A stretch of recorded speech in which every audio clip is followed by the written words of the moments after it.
Breaking news చూస్తున్నాం. Private కళాశాలల యాజమాన్యాలతో తెలంగాణ సర్కార్ చర్చలు సఫలమయ్యాయి. ఫీజు రియంబర్స్మెంట్ పై చర్చలు ఇప్పుడు సఫలమైనట్టుగా తెలుస్తోంది. దీనివల్ల ఏదైతే బంద్ ను వాళ్ళు విరమించుకున్నట్టుగా తెలుస్తోంది. అయితే సాయంత్రం నుండి ప్రైవేట్ కళాశాల యాజమాన్యాలతో తెలంగాణ సర్కార్ భేటీలను కొనసాగించింది. ఈ చర్చలు ఇప్పుడు సఫలమయ్యాయి. దీంతో బంద్ ను విరమించుకున్నారు. దీనికి సంబంధించిన పూర్తి అప్డేట్స్ మా ప్రతినిధి వాసు అందిస్తారు. వాసు, చెప్పండి, ఇటు ప్రైవేట్ కాలేజీల యాజమాన్యాలు ఇటు బంద్ ను విరమించుకున్నట్టుగా తెలుస్తోంది. అక్కడ మొత్తం 600 కోట్లు ఇచ్చేందుకు ప్రభుత్వం ఓకే చెప్పినట్టుగా కూడా తెలుస్తోంది. అసలు ప్రెసెంట్ అప్డేట్స్ ఏంటి? మొత్తం మీద ప్రైవేటు కళాశాలల యాజమాన్యాలతో ప్రభుత్వం జరిపినటువంటి చర్చలు సత్ఫలితాలు ఇచ్చాయి, ఫలించినట్టుగా కూడా చెప్తా ఉన్నారు. మరి కాసేపట్లోనే మట్టి విక్రమార్కతో పాటు ఉత్తమ్ కుమార్ రెడ్డి మీడియా సమావేశం నిర్వహించబోతున్నారు మంత్రులు.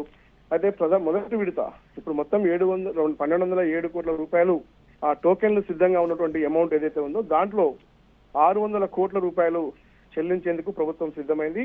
అది దసరా లోపే చెల్లిస్తామని కూడా హామీ ఇచ్చింది. ఇక మిగతా 600 కోట్లకు సంబంధించి కూడా దీపావళి లోపు చెల్లిస్తామని కూడా బట్టి విక్రమార్క స్పష్టం చేశారు. సిఎస్ రామకృష్ణరావుతో పాటు ప్రిన్సిపల్ సెక్రటరీ తో పాటు పూర్తిగా అధికారులందరూ కూడా ఈ సమావేశానికి పాల్గొన్నారు. అయితే కళాశాల యాజమాన్యాలకు సంబంధించి కూడా ఏదైతే ఈ రోజు నుంచి బంద్కు పిలుపునిచ్చాయో ఆ బంద్ను కూడా వెనక్కి తీసుకున్నట్టు కళాశాలలు మొత్తం కూడా మూసివేసి బంద్కు పిలుపునిచ్చాయి. ఈ రోజు కొన్ని కళాశాలలు కూడా మూతపడ్డ నేపథ్యం కాబట్టి ప్రభుత్వం ప్రస్తుతం విడతల వారీగా చెల్లించేందుకు సిద్ధమైన నేపథ్యంలో కూడా మొదటి విడత 600 కోట్ల రూపాయలు చెల్లిస్తామని ప్రభుత్వం అయితే ప్రకటించింది. ఈ నేపథ్యంలో బంద్ని వెనక్కి తీసుకోవడమే కాకుండా తదుపరి అంటే ప్రస్తుతం కళాశాలకు సంబంధించినటువంటి నూతన విద్యా విధానం కావచ్చు, ఏదైతే వృత్తి విద్యా కోర్సులకు సంబంధించినటువంటి నైపుణ్యం విషయంలో ఖచ్చితంగా ప్రైవేట్ కళాశాలలు పాటించాల్సినటువంటి రూల్స్ అండ్ రెగ్యులేషన్స్ పాటించాలి. ఎందుకంటే గత విజిలెన్స్ నివేదికలో అనేక లోపాలను ఎత్తి చూపింది కాబట్టి తిరిగి అలాంటి పునరావృతం కాకుండా ఉండాలి. ఎందుకంటే 80% తెలంగాణ ప్రభుత్వం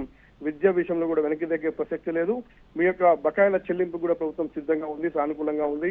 కాబట్టి మీరు కూడా నాణ్యమైనటువంటి విద్యను అందించడంతో పాటు మౌలిక వసతులు కూడా కల్పించాల్సిన బాధ్యత మీ పైన ఉందని కూడా బట్టి విక్రమార్క స్పష్టం చేశారు. మరి కాసేపట్లోనే మీడియా సమావేశానికి కూడా జరిగినటువంటి చర్చలు వాటి ఫలితాలు అంశానికి సంబంధించి కూడా మరి కాసేపట్లోనే మీడియా సమావేశం ప్రారంభం కాబోతుంది.